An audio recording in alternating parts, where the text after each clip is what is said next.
Najbolji hrvatski džudaši okupile su se u Zagrebu na državnom prvenstvu. Nikad jača reprezentacija, predvođena Dominikom Družetom i Zlatkom Kumrićem, imala je svojevrsnu provjeru pred nadolazeću sezonu, u kojoj nas čeka i svjetsko prvenstvo u koljevci džuda. Hrvatski judo savez kao cjelokupna organizacija napreduje u svim segmentima, možemo reći. Najvažnije je naravno ovaj naš natjecateljski, pa i masovnost sa djecom, judo u školama, rad puno sa mlađim uzrasnim kategorijama, postižemo evropske i svjetske medalje, osvajamo u kadetskoj kategoriji, nakon toga i na juniorskim prvenstvima Europe i svijeta svake godine osvajamo barem po jednu medalju. Prate to i naši seniori i seniorke za sada na europskoj razini i osvajanjem medalja na europskom prvenstvima, dok na svjetskim prvenstvima očekujemo ove godine prvu svjetsku medalju. To je sve zagrijavanje za iduću godinu 2020. za olimpijske igre, gdje vjerujemo da će nastupati barem dvoje Hrvata, kao što je nastupalo i u Londonu. Imamo više njih konkurenata, u muškoj konkurenciji su tu najbliže nastupu na olimpijskim igrama Dominik Družeta i Zlatko Kumrić, dok Barbara Matić, Ivana Maranić, Ivana Šutalo su glavne kandidatkinje za nastup na olimpijskim igrama 2020. godine u Tokiju u ženskoj konkurenciji. Pa rekao bi da su oni koji su bili favoriti pred natjecanje opravdali ulogu favorita. Dakle, ovi naši najistaknutiji reprezentativci su osvojili ili obranili naslove. Generalno je razina natjecanja, kvaliteta naših natjecatelja bila na dosta visokoj razini. Neki mladi su se afirmirali, tako da mislim da se u svemu ovo za mene kao izbornika jedna dobra informacija.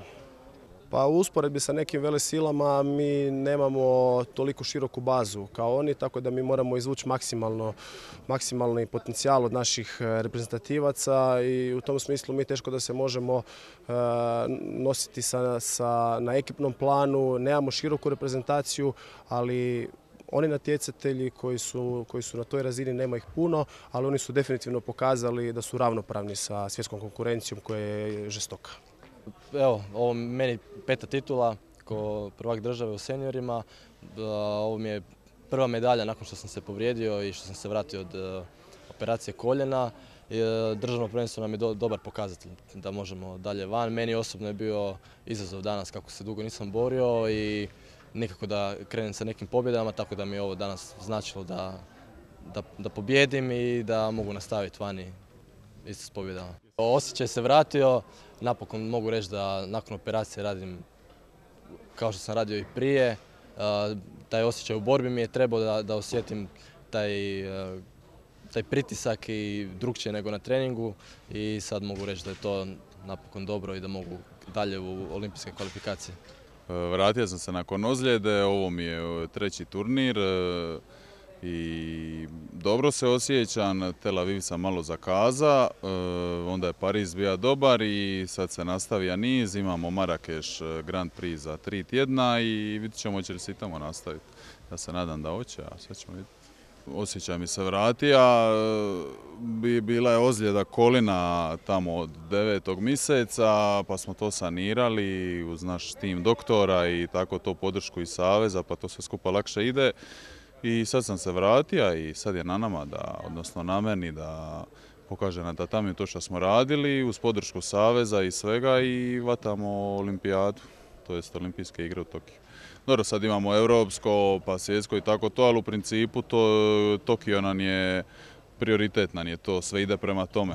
Sad su počele kvalifikacije, traju do 5. mjeseca iduće godine i kud koji mili moji. Finalnu borbu sam radila sa Brigitom Ljubovom. Na prošlom prvenstvu smo se također borili u finalu i ona me pobijedila. Borba je bila dosta dobra, u početku bolja nego na kraju što se vidjelo na rezultatu. Sada imamo pripreme u Japanu, tamo ćemo biti 2 tjedna i nakon tih priprema očekujemo početak sezone i natjecanja. Nastupit ću u Dubrovniku na Europskom seniorskom kupu. Njemu se dosta veselim jer je pred domaćom publikom, doma i tako to. A sezone što se tiče, nadam se da ćemo doći do europskog, a ako tamo ostvarimo neki rezultati do svjetskog.